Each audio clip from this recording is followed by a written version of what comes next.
Di antara ribuan umat, yang paling merasa suci justru yang paling sering bikin gaduh lah piejal.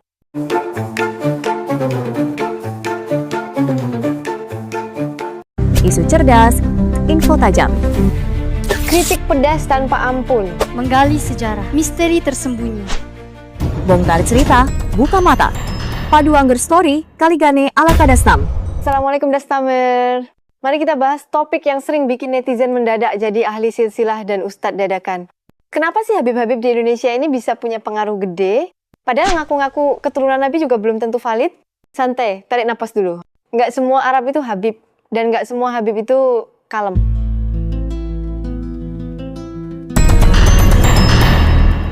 Jangan heran kalau di Indonesia, orang yang mukanya Arab, jenggotnya mekar, sorban kelilit, tiba-tiba bisa jadi imam besar, tokoh moral, bahkan oposisi politik. Padahal latar belakangnya kadang lebih mirip aktivis ormas ketimbang ulama.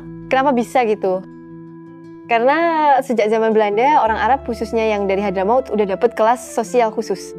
Disayang Belanda, dihormati rakyat, dan dijaga nasabnya kayak pusaka. Coba aja tanya, Bang, bukti ente keturunan Nabi dari mana? Jawabannya, ini silsilah dari kakek moyang gue udah turun-temurun, jangan diragukan.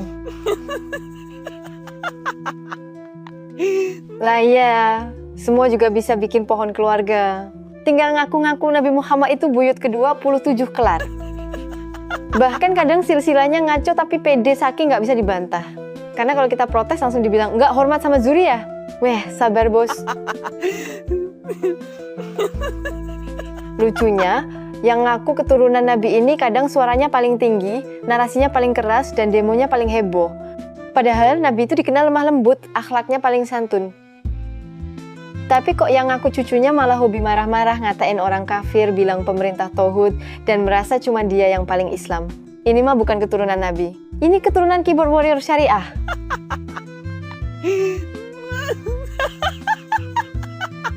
Yang menarik, para Habib ini bukan cuma ceramah di mimbar. Mereka juga bangun jejaring sosial keagamaan yang luas. Ada majelis-majelis besar, yayasan pendidikan, dan ormas-ormas Islam yang punya pengaruh sampai ke politik. Beberapa bahkan punya hubungan dekat sama tokoh partai, elit politik, sampai jaringan media. Kenapa bisa begitu? Karena dalam banyak kasus, gelar Habib dianggap simbol moralitas tinggi. Jadi ketika mereka bicara dianggap lebih suci dan layak dipercaya. Nah, dari situlah muncul pengaruh sosial politik yang kuat. Ada yang manfaatin buat berdakwah, tapi ada juga yang main di wilayah kekuasaan. Bahkan gak sedikit yang akhirnya masuk ke panggung opini publik seolah-olah cuma mereka yang pantas jadi suara umat. Padahal umat ini ragamnya banyak, gak semua harus tunduk sama satu kelompok yang merasa paling waris agama. Intinya Dastamer, keturunan itu warisan, tapi akhlak itu pilihan. Ngaku-ngaku cucu Nabi tapi hobi bentak-bentak, itu sih Dastam banget. Karena yang bikin kita mulia bukan nasab, tapi adab dan amal. Sampai jumpa di kisah selanjutnya. Dasmi pamit dulu. Wassalamualaikum warahmatullahi wabarakatuh. Isu cerdas, info tajam. Kritik pedas tanpa ampun. Menggali sejarah, misteri tersembunyi. Bongkar cerita, buka mata. Padu Angger Story, Kaligane ala Kadastam.